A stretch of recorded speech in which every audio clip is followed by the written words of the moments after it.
Here's my pickup video for the Meeker Mustang Makeover, going to pick up a lady, and also going to a Steve Mantle clinic, actually two of them, a yearling and a 3-year-old clinic there at the Meeker Fairgrounds. So hopefully you guys enjoy this.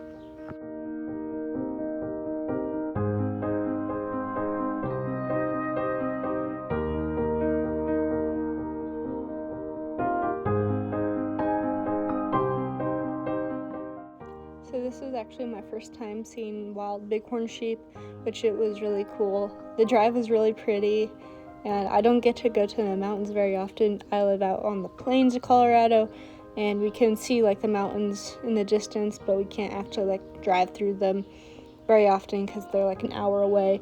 And this part of the mountains is really pretty, and it just snowed a little bit, so it was cool.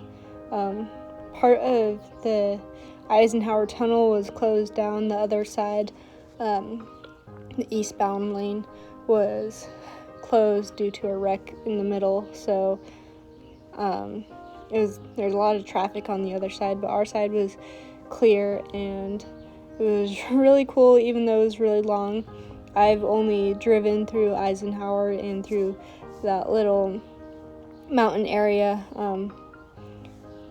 in the dark, so it was kind of cool.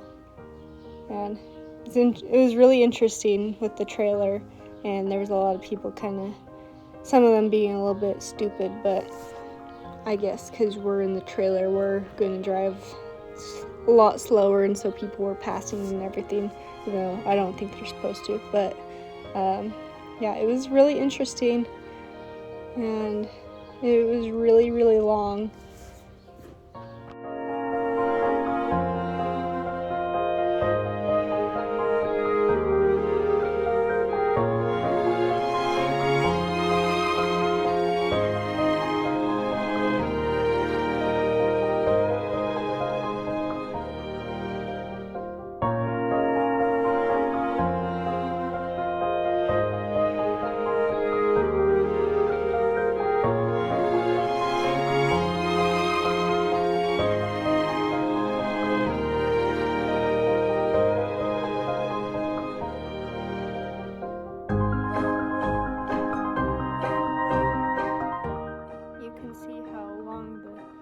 Traffic and how much traffic there was. It goes for a long time, so I won't talk over all of it, but yeah, it went forever, it seemed like.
So if you aren't familiar with driving over mountain passes, they have these truck runaway ramps so that if you lose brakes, specifically for trucks that lose brakes, you go into those and there's like a bunch of gravel and it's steep upward, so it stops you so that you don't have like wreck into everybody and have a big old mess.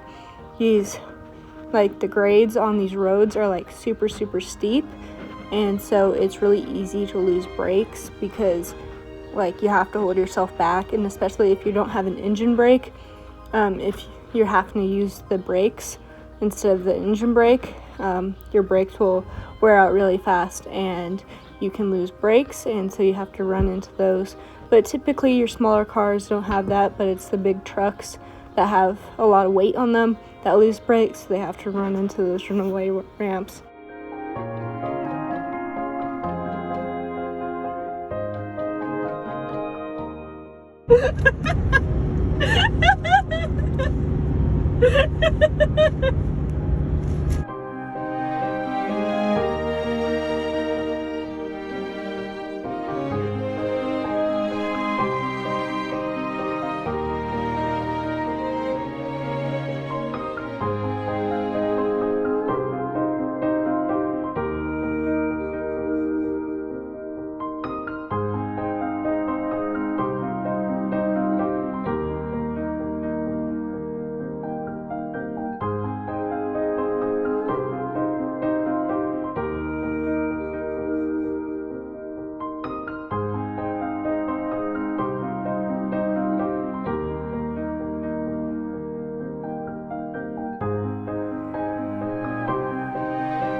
Before we got to Meeker was so pretty. I just love the cattle pastures and like the little valley, and it was just super pretty, and I'm kind of obsessed.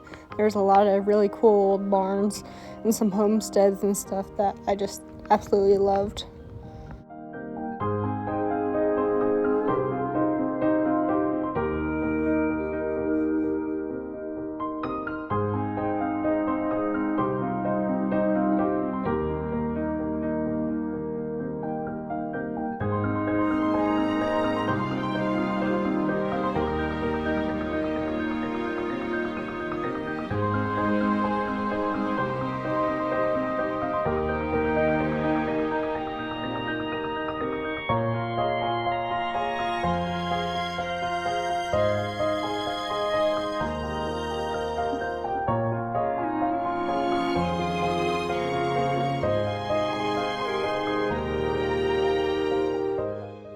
I think it's a tradition for us to drive around small towns with the trailer on trying to find our hotel, because that's basically happened every single time we've traveled anywhere. But it was a really cute little town. I really love Meeker just because it's a small town in the mountains and everything. Kind of obsessed with it, but I really loved it. So driving around basically lost wasn't that bad. That night for supper, we went to the Outfitters Diner, got us a steak and some potatoes, because, well, that's kind of all we eat, and it was like really, really, really good, so highly recommend if you go to Meeker. The next morning, we woke up early. That's what I looked like. Pulled up to the fairgrounds, and there were some people there, but we were basically the first person. There was like 3 trailers there and some of the BLM people, but we got all settled in, went and looked around at the horses, got parked and everything, figured out what the plan for the day was.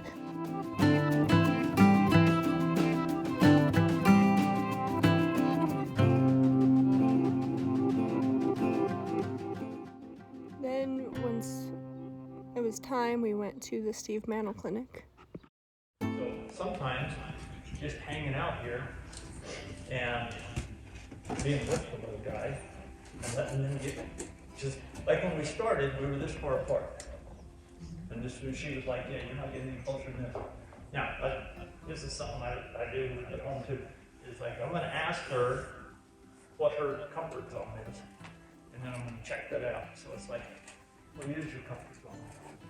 Because I'm not sure that you should be any closer than that right there. And so when she's backing up, I am never going to pull on this rope. I'm just going to back up with them. If you watch horses in nature, and you can show me a horse that is backed up this much in nature without turning and leaving, I'll buy it. Yeah. It's just not something they naturally do. So if they want to back up, you can't hold them. I can't hold, I mean, probably 3 of us couldn't hold this yearling if she really wanted to leave. So I was cool with her. So this is, here's another thing I'm doing, is when she steps back on the left front, the right front's coming in the air, okay? So when it does, left, right. We'll start to bring it back in line, left, right. Left, right. Now, put it down here, I'll say, how about the knee behind quarters? We'll start to get some movement on the front end, and we get a little movement on the back. So again, I just keep this, checking out for comfort zone is how close can I get? Of course, I want to get up here and pet her. That's my goal, because I can't get my halter back if I can't pet her. So yield the hindquarters, come across, yield the hindquarters. If you want this to be like super good, I don't think you can do this enough. It's like flexing one's face. Now she's backing up again. Step, step, over. Step, over. Step, over. Step, over. Step, over. Step, over.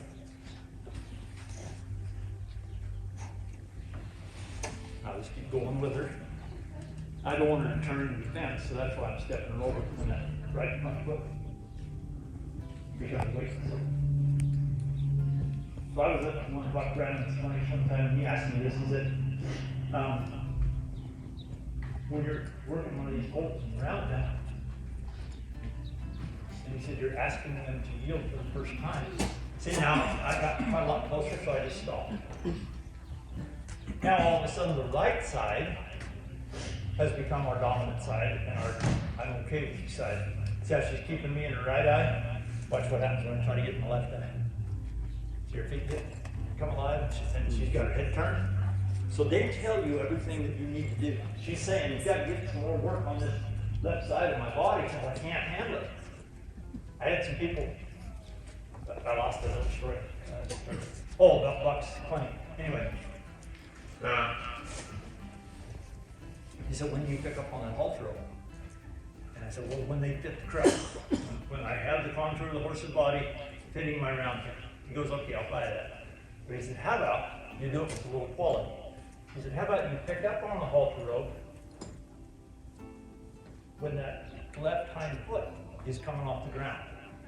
It makes it so easy for them to yield their hindquarters when you do that. And you can do it with 2 fingers on your rope. Let's see if we can get, yeah, she might pull it out in my hand. But there's a yield. There's a yield. She's getting really light. Here, now I'm just going to move your butt. Good girl. When she makes you try to, like, you can't see it, but her nose, her nostrils are going. I just give her a little slack on the halter rope. But I'm basically just barely supporting her so that she can't look away. Another thing that I've got onto over the years is I pet them out here. Well, I just start petting her face. Now I pet the cheeks, in her jaw. Because if you just reach in there and touch this horse's jaw, you get slapped. You should. Because it's your own fault. But if you prepare them, see her, she's like, oh yeah, stop, got my hindquarters on the hook. Yeah, I'll just stand there. I'll just move in a little bit, a little closer.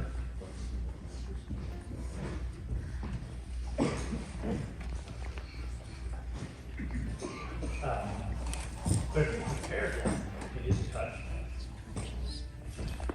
The movement of the hand, see, she can't even handle that. So there's no way I'm going to get her petted when she can't even handle me touching, petting her out here and handling it. And you don't want to have your hand like this. It's better to have it like this so that you can just, it's like touching a hot stove.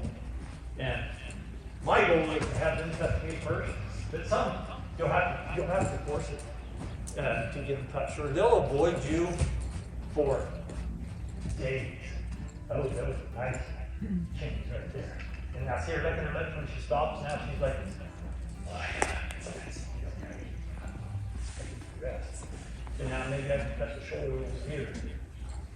Now she's going to leave, and every time she's going to leave under pressure. Because I'm tired of breathing. Like, you can leave, sweetheart. Anytime you want to, but you're going to run into this shelter though. As soon as you leave. If I can just stop from here. Let's see if she'll let her legs on here. That's good. It's better all the time. And we got her shoulder here just a little bit, and her rib cage. And now we'll rub the top of her neck, and down her neck, and her jaw. And I'll just ease my hand under her eye and go right up here on her forehead, and just rub her forehead like that, real soft. See if she can handle that. Yeah, that wasn't too bad, was it? Now let's take my hand away. She's like, yeah, no, I don't want anything to do with you, because everything that I've ever had was wrong. Everything I've ever had done for a human interaction with me was basically negative. No one did it on purpose. They just cipher it that way in their mind, because they're like, don't touch it, don't touch it, don't touch it. So, if she can smell it.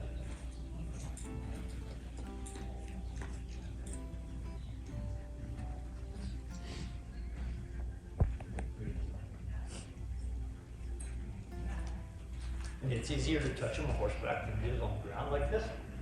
Because you're above them, then you just have their head in your lap. But you can just do it this way as well. Just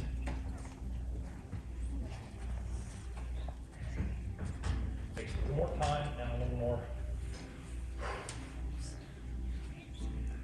relaxing. Starting demonstration like this. There, and this was the golf era. All the girls that were there had dog chains and spikes and black eyes and black hair. They didn't give a crap about some 40-year-old guy out there in the mountain until this right here happened. When that happened at that center, you could have heard the tender off. And this one girl comes up. And I was glad there was a fence between me and her, because she looked tougher than me. And she goes, why did that horse let you touch it? And I said, well, why not? I've been asking it if it's okay for an hour. And I said, yeah, it's okay. She said, okay, I can ride. But it got me to thinking that it's like, you try to force too much too soon. When someone says no, or I can't do it, or I can't handle that, you can ruin all the good stuff that you get. You just take a little more time and do a few more things and be a little more patient. And dang it, as I get older, I get more patient. Because I would mess this up all the time when I was in my 40s, and that's what Brian Miller told me when we first started this. He said, I can teach you this stuff. He said, if you'll dump your ego in the trash can on the way in the barn. And I said, okay. Because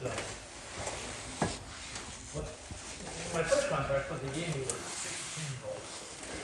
And I had horses 12, 14, 16. The oldest one I ever had to work on was 18. And I just didn't know how old he was. I just looked in his mouth when he tried to bite me. There were lots of teeth there, and they were a big angle.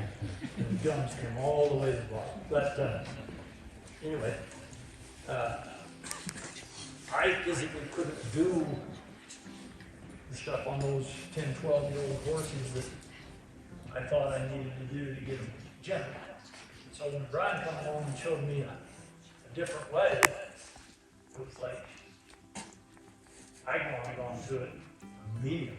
But I was like, he related, he said, you're like a guy out in the ocean and treading water for a long time. And he said, I combined through an old flat into it that just barely floats, but you're hanging on to it for dear life. I go, yeah, no kidding.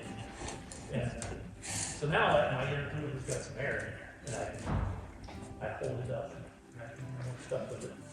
But these little guys, the other part of this is I know this is going to happen. And so I just keep going. And I just keep running off the head like a sheep shitting on a flat rock and buying more time. And it happens and it comes through. People that have less experience, it's like you can get really frustrated. And you can get to the point where it's like, I'm never going to get my hands on this horse.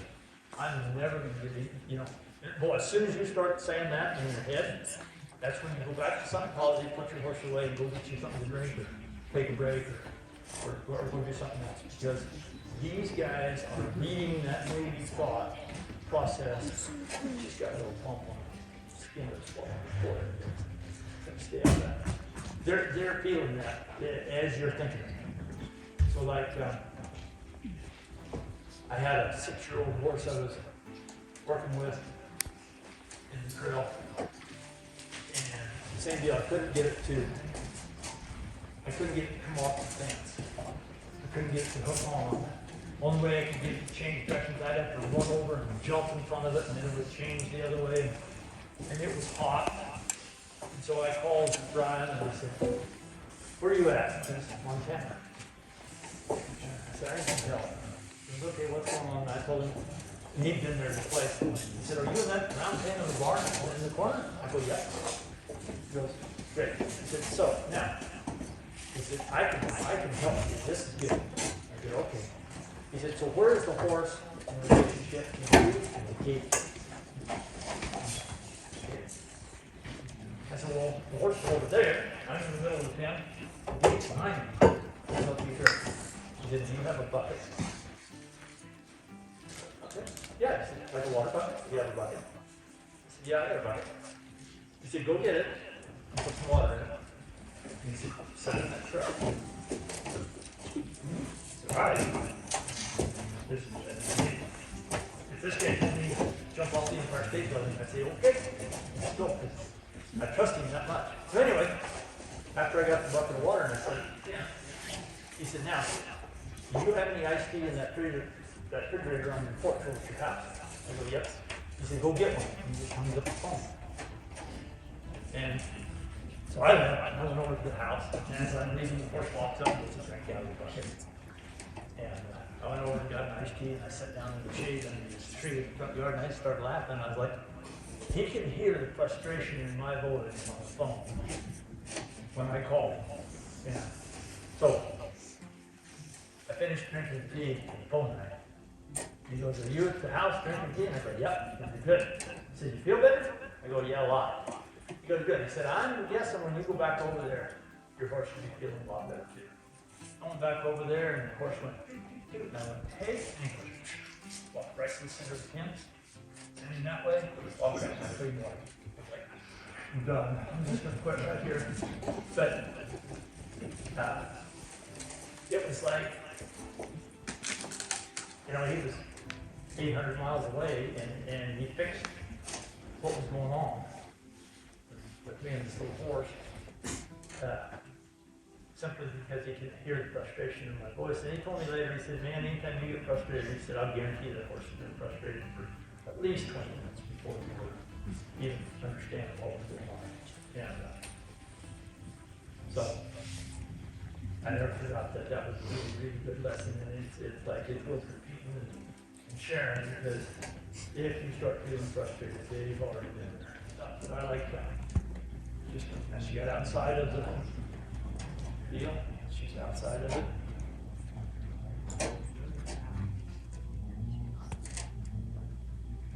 And there it was just like, you just got to stay between my hands. I don't have to touch it. If it's more than you can. What did, I'll call it, they say to John, more pressure than you can put bait on. It's getting better. It was like, I could almost make it here.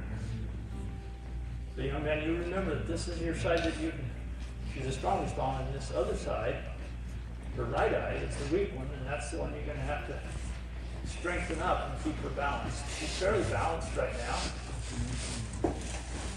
for her first days of events, but she can be a lot better. And I have no doubt between you and your dad and your mom and your sister that she will be a lot better when she comes back. And that's the other thing, is you guys can get these horses gentler than I am, because you're going to spend more time with them.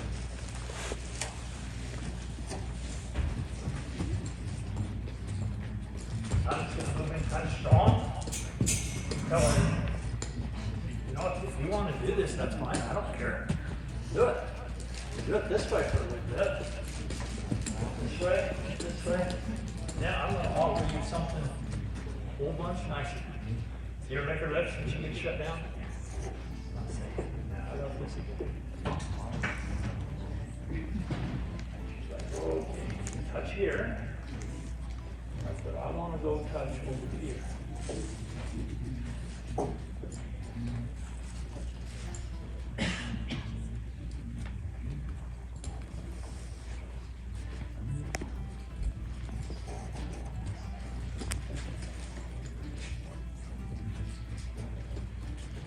And today you can be kind of soft and quiet, but that's the end of today.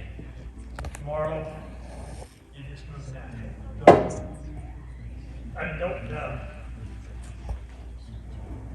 Don't just run in the crowd. Okay, I'm going to put my whole thrust. But just don't sneak around. Like, we had a kid working for us last summer, and it was our own fault. We kind of, this is good. So she's letting out the butterflies. She's letting it out. She's like, oh, man. This is all right. I walked into the door, and these horses were going shiny to the auction. And I just took my hat off and slapped my leg like this, and this horse jumped through the fence into the barn wall, and I was like, what in God's name? I mean, we only had 2 more weeks before we were going. And these horses were loping circles in the arena. So instead of being busy and doing other things, I went over there the next morning, because he would get here about 7 o'clock when he get started. And here he was getting his blanket. Moving over and his horses like this. Putting the blanket on. I'm like, no! Oh, no. He goes, what? And I mean, he could saddle 8 horses like that. I couldn't even walk up to him. Well, maybe he's got something going here that I should pay attention to, but I was pretty sure nobody else would come saddle him like that. And, so anyway, we fixed that, but it took 3 or 4 days, and I mean, these are horses you can walk up and catch, and pick up their feet, and trim them, but he had just spent like 3 weeks sneaking up on them, and he'd get all of these cinches and everything on his saddle. He was saddling them from the right side, which was good, but he'd ease up and he would just lay up there. And if one of those cinches fell down, that horse just completely lost his stuff. But it was our fault for not paying more attention. But like I said, we got it fixed.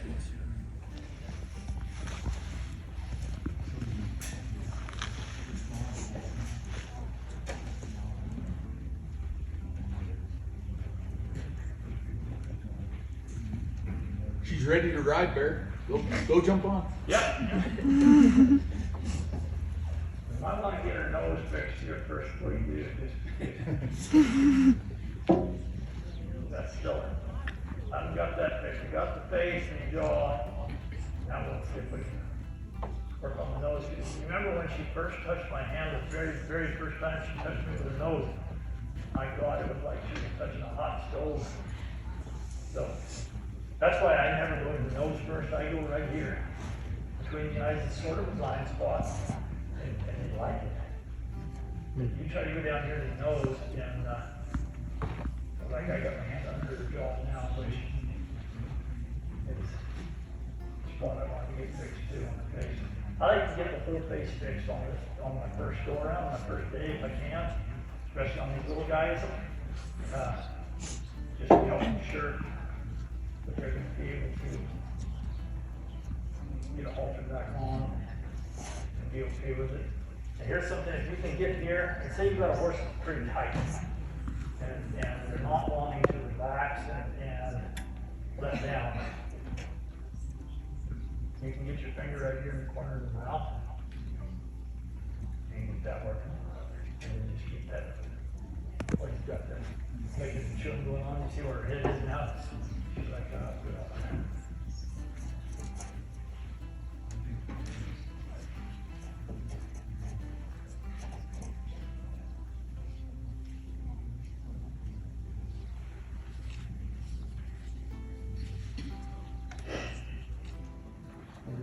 There she goes. Now we'll roll back in here and see if we can get behind her. Disengage. Right here. Just let me know. I'm just going to flare up. Silly. There you go. This just gets my force in closer. This is just what we get with the rhythm. You just cut the distance between the two. Started getting closer and closer, and all of a sudden, that horse over there, they're like, oh crap, you're right here next to me. And sometimes they fall apart, and they rear up, and they run off, and you just got to start over. Yep.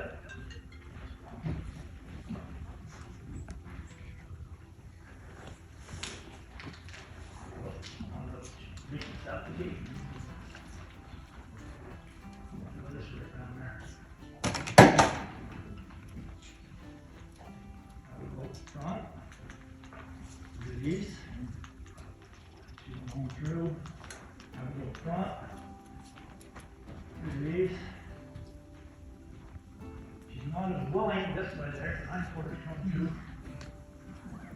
All this coffee is like the best.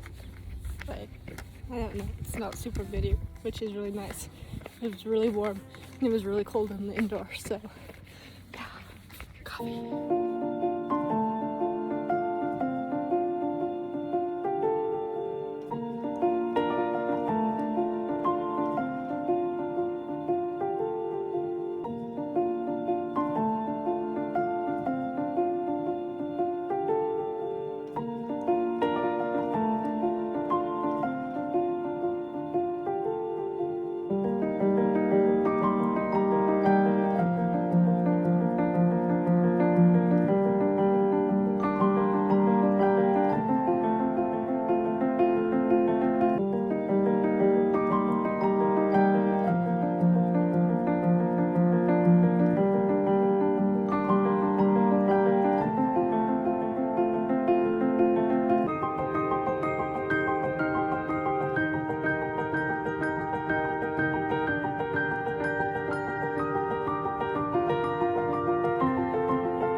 like to say a quick little thank you to F&M Light & Sons for sponsoring me and Ladies Journey. They really made this happen. They've been out in the West since 1905 in the heart of Steamboat Springs. So they're nearby Meeker. So if you are ever in Steamboat Springs, don't miss out on them.